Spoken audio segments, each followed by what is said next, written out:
नमो नमः मित्राणि, पुनः आपका स्वागत है सरल संस्कृत संभाषणम।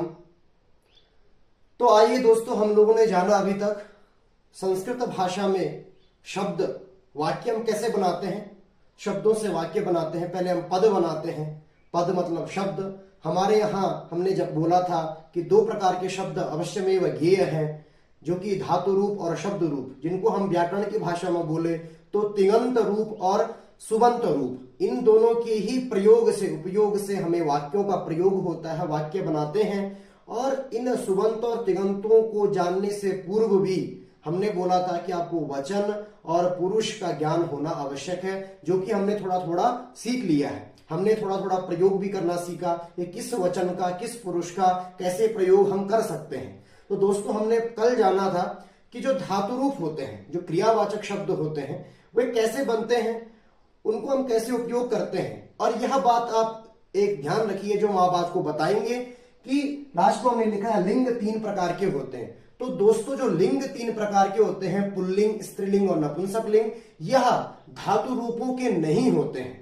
आप स्त्री के लिए भी बोलेंगे पठती और पुरुष के लिए भी बोलेंगे पठती।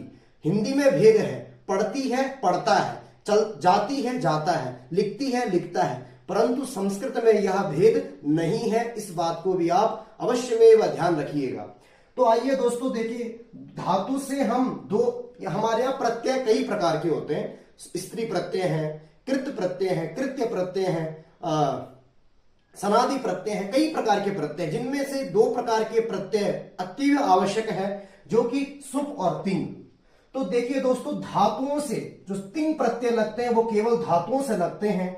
इनकी प्रकृति जो होती है, ये धातुओं से लगते हैं। तिंग प्रत्यय धातुओं से होते हैं, जिससे कि तिङंत रूप बनते हैं, जिनको हम धातु रूपों के नाम से जानते हैं। और प्रातिपदिक जो होते हैं, जैसे राम, श्याम, कुछ भी, जो भी हमने कहा था कि जो धातु से जो बचा हुआ जो भी शब्द आएगा वह आपका प्रातिपदिक होगा।